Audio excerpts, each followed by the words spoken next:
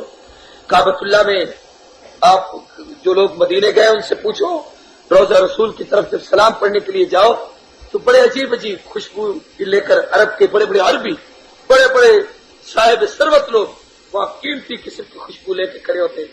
ہر حاجی کو کہتے ہیں صاحب اس کو قریب بلا کر اس کو خوشبو لگاتے ہیں، اور خوشبو لگا کر پھر آگے بھیجتے ہیں کہ خوشبو لگاتے جاؤ، رسول اللہ کے روضے پہ سلام پڑھتے جاؤ. اللہ. تیسری چیز فرمایا جعلت قرۃ عینی فی الصلاۃ، پانی کا پلاؤ جائے. یہاں رکھا ہے، کہیں اور نہ چلے جانا. سنے بھائی، بات ختم کرتا ہوں.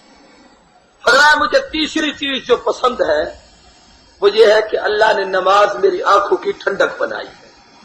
سارے کہہ دو نماز میری آنکھوں کی ٹھنڈک. بھائی غور کرنا، انتخاب دیکھیں. فرمایا خوشبو پسند ہے، نیک عورت پسند ہے، مگر نماز تو میری آنکھوں کی ٹھنڈک ہے.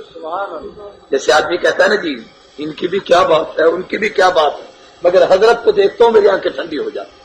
یہ اپنی جگہ قابل احترام، مگر نماز کا مقابلہ دنیا میں کسی بھی چیز نہیں کرتی. اس لیے بھی توجہ کرنا، خوشبو کہاں کا تحفہ ہے؟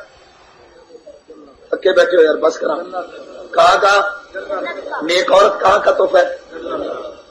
نماز جنت سے بھی ایک اوپر جگہ ہے، وہاں کا تحفہ. شب معراج عرش سے یہ تحفہ آیا. اس لیے فرمایا جعلت قرۃ عینی فی الصلاۃ، اللہ نے نماز کو میری آنکھوں کی ٹھنڈک بنایا ہے. نماز پر تو باتیں کہتا ہوں، ختم کرتا ہوں.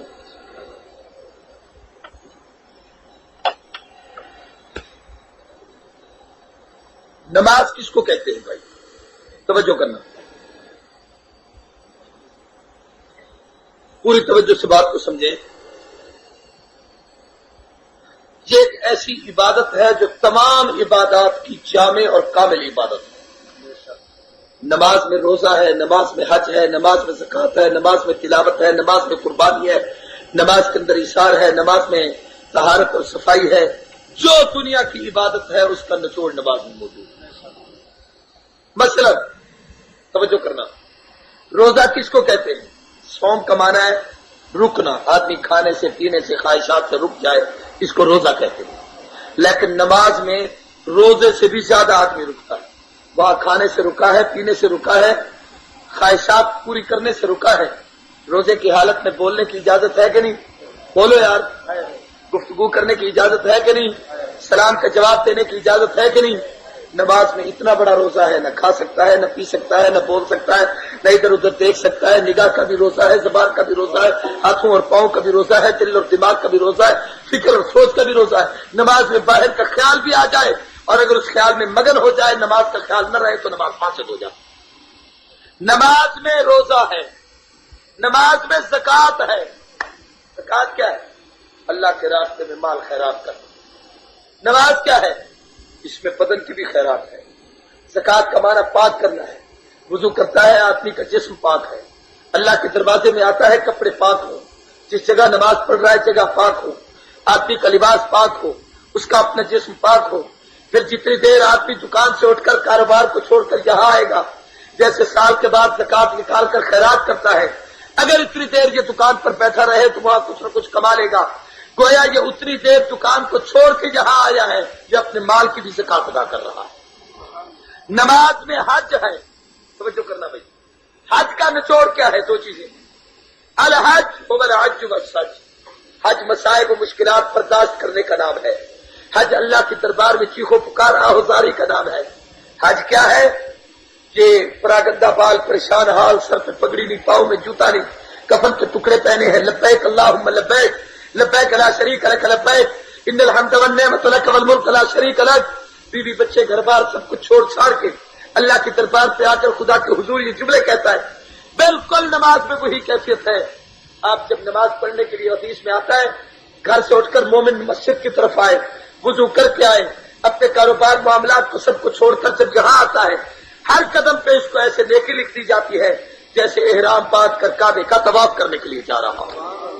حج اور عمرہ کامل کی شہادت نہیں۔ حج کیا ہے؟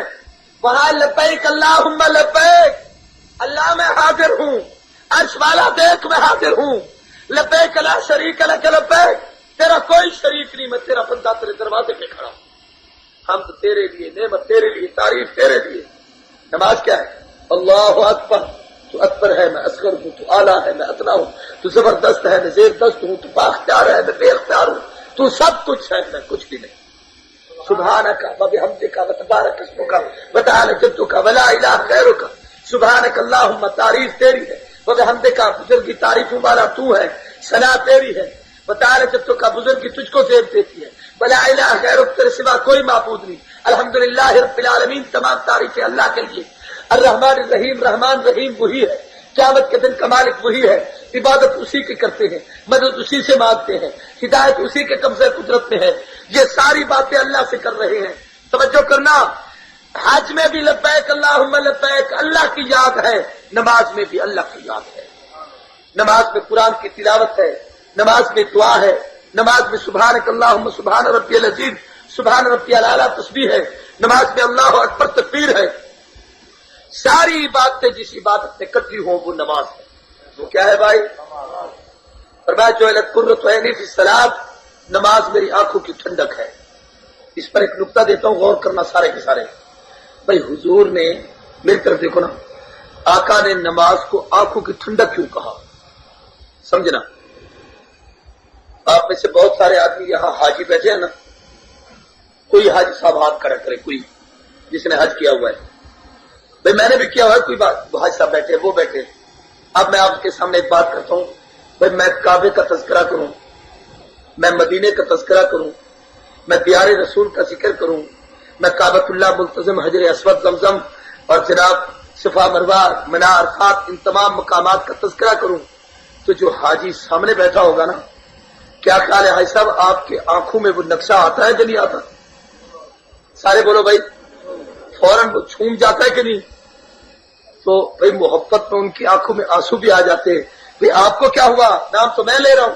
بولے صاحب آپ نے تذکرہ ضرور کیا ہے، میں نے حج کیا ہوا ہے، جب حج کا ذکر آتا ہے تو میری آنکھوں میں وہ نقشہ جھوم جاتا ہے، مجھے تسکین ملتی ہے، ٹھنڈک ملتی ہے۔ نماز کیا ہے؟ اللہ اور بندے کی ملاقات ہے۔ حضور جب معراج پہ گئے تو اللہ سے باتیں ہوئی، التحیات للہ والصلوات والطیبات، السلام علیکم ایھا النبی ورحمۃ اللہ وبرکاتہ، میں وہ ساری تفصیل میں نہیں جاتا۔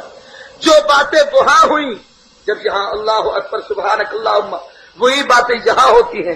حضور نے فرمایا قرۃ عینی فی الصلاۃ، وہاں تو دیکھ کر باتیں کر رہا تھا، جب یہاں نماز شروع کرتا ہوں وہ نقشہ آنکھوں میں گھوم جاتا ہے، آنکھوں کو ٹھنڈک مل جاتی ہے۔ نماز مومن کی معراج ہے، معراج۔ ایک بات توجہ سے سننا،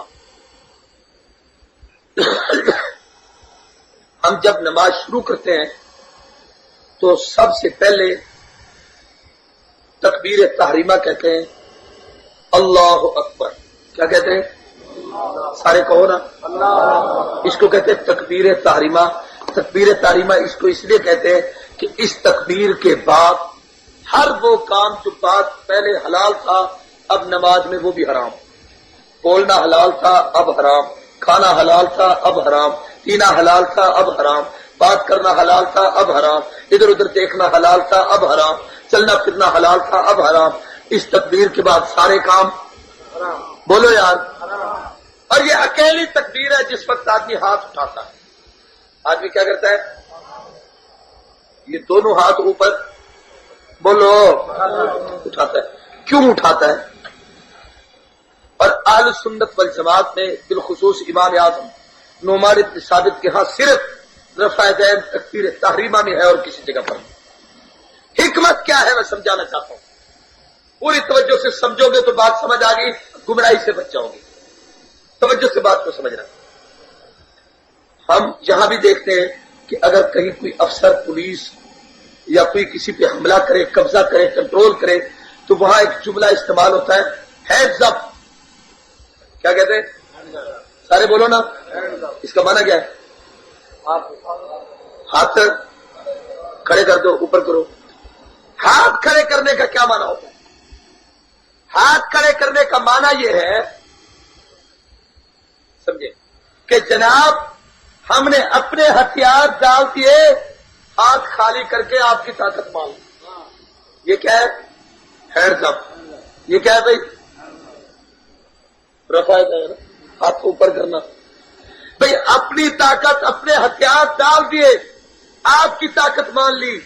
مسلمانوں، جب ہم نماز کے لیے مسجد میں آتے ہیں سب سے پہلے ہاتھ اوپر کرتے. کیوں؟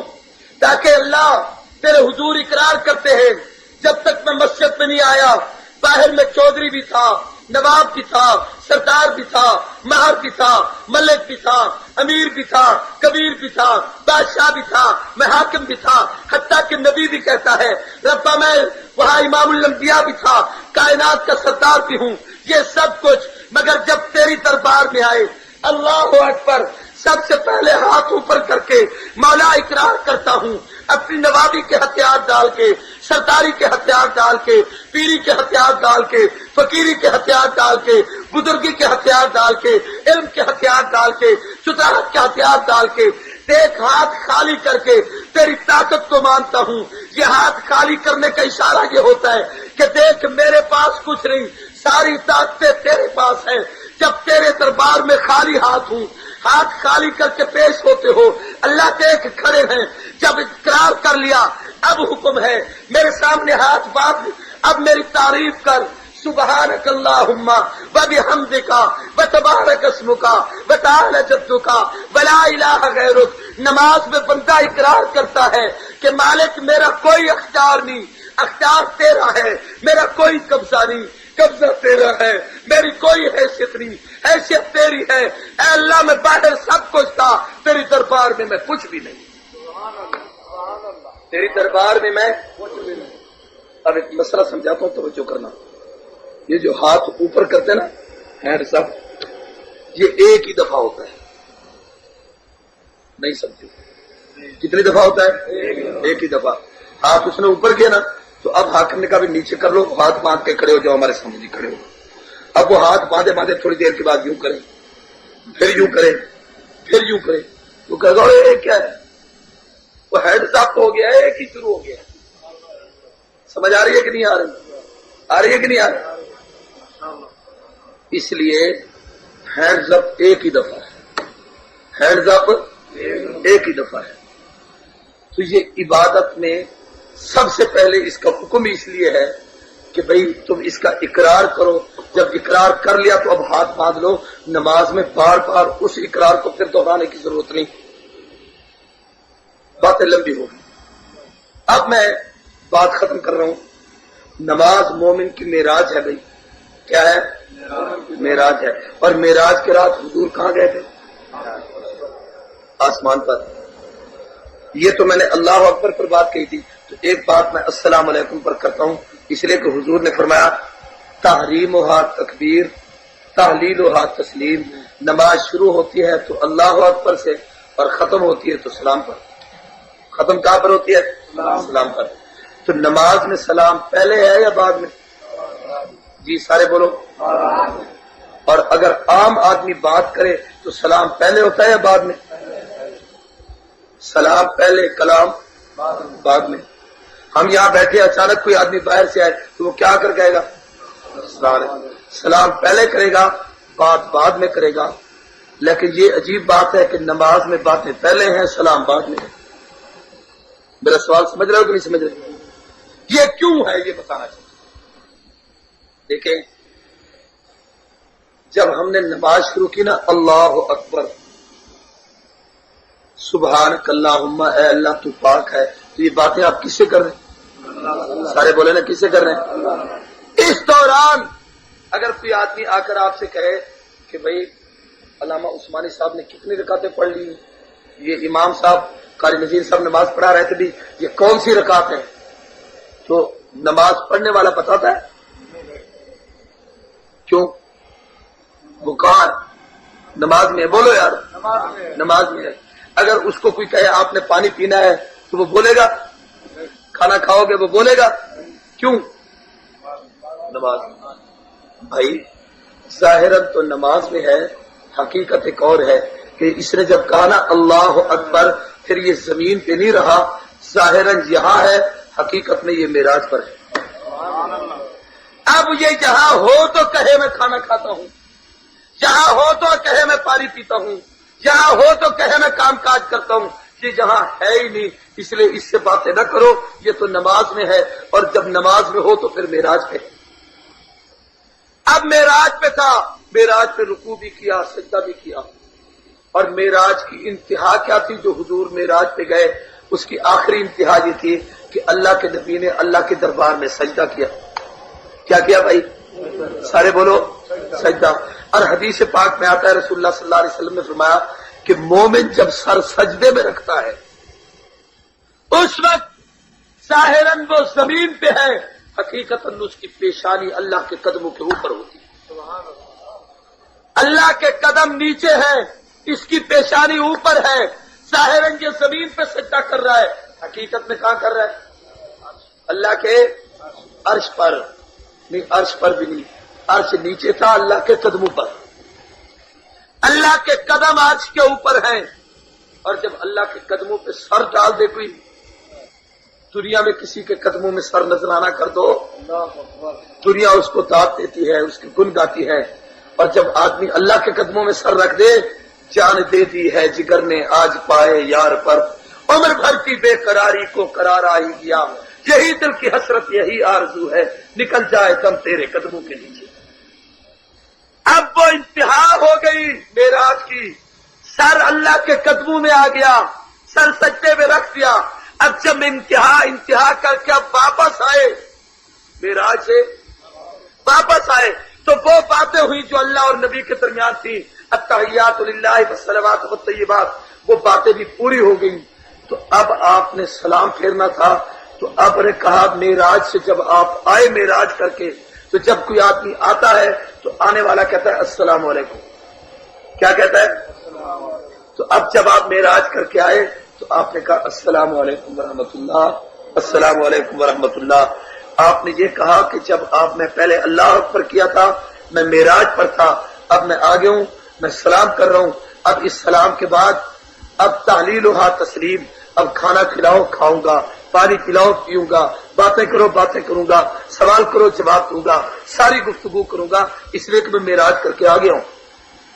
تو بھئی یہ تین تحفے اللہ کے نبی نے امت کو دیے جو رسول اللہ کی پسند تھی. خوشبو پسند ہے، نیک عورت پسند ہے، اور نماز پسند ہے. اللہ مجھ کو آپ کو رسول اللہ کی ہر پسند قبول کرنے کی توفیق عطا فرمائے. وآخر دعوانا الحمدللہ رب العالمین. اللهم انت السلام ومنك السلام تبارك ربنا وتعالى يا ذا الجلال والاکرام وادخل الجنة مع الابرار یا عزیز یا غفار. اے اللہ تمام بیماروں کو صحت اور شفا نصیب فرما، پریشان حال لوگوں کی پریشانیاں دور فرما. اے اللہ محبوب کی اجڑی ہوئی امت کو آباد فرما، ہم سب کو صراط مستقیم عطا فرما. اے اللہ ہمارے مدارس مساجد کی نگرانی اور حفاظت فرما، ہماری درسگاہوں کو دن دگنی رات چگنی ترقی عطا فرما. ان درسگاہوں کی تمام ضروریات اپنے خزانہ غیب سے پوری فرما. اے اللہ تعلیم، تبلیغ، تدریس، جہاد، تصوف، جس لائن سے ہمارے جو اکابر کام کر رہے ہیں ان سب کی محنتوں کو قبول و منظور فرما. اے اللہ دین کی جتنی تحریکیں ہیں، جتنی جماعتیں ہیں، جتنی تنظیمیں ہیں، جس مشن پر جو لگے ہوئے ہیں، اے اللہ استقلال و استقامت اور اخلاص کے ساتھ اے اللہ اس پہ کام کرتے ہوئے اے اللہ آخر وقت تک ان کی غیبی مدد فرما، اے اللہ ان کو شریروں کے شر سے، حادثوں کے حسد سے، فتنہ بازوں کے فتنوں سے محفوظ فرما، عالم اسلام کو فتح و نصرت عطا فرما، افغانستان کے مجاہدین کی غیبی مدد فرما، امیر المومنین ملا عمر اسامہ بن لادن اور تمام مجاہدین اسلام کی حفاظت فرما، تو راضی ہو اپنے محبوب کی رضا نصیب فرما۔ رب مولانا اعظم طارق جیل میں ہے اور جتنے ہمارے دوست احباب مولانا اعظم طارق سے بھی بڑی بڑی قربانیوں والے مجاہد جیلوں میں ہیں، اے اللہ ان سب کی غیبی حفاظت فرما، اپنے خزانہ غیب سے قدرت کے ہاتھوں سے ان کے حق میں وہ فیصلے فرما کہ اللہ ان کو ہم ان میدانوں میں دیکھیں، صحابہ اہل بیت کے چرچے کرتے ہوئے دیکھیں، اے الہ العالمین ان کے دشمنوں کو تباہ و برباد کر، اے اللہ ان کے دشمنوں کو ذلت اور رسوائی کی موت عطا کر، اے اللہ ہمارے اس وطن عزیز پاکستان کی حفاظت فرما، ہندوستان کو، امریکہ کو، ایران کو، تمام کفر کی طاغوتی طاقتوں کو تباہ و برباد کر دے، اے اللہ ذلت اور رسوائی ان کا مقدر بنا دے، اہل حق کے لیے ہدایت کے راستے کھول دے، امن سلامتی عافیت اور رحمت کے دروازے کھول دے، اے الہ العالمین جو کچھ ہم نے کہا سنا عمل کی توفیق عطا فرما، ربنا تقبل منا انك انت السميع العليم وتب علينا انك انت التواب الرحيم، صلی اللہ تعالی علی خیر خلقہ محمد وعلی آلہ وصحبہ اجمعین، محمد وعلی آلہ وصحبہ اجمعین، محمد وعلی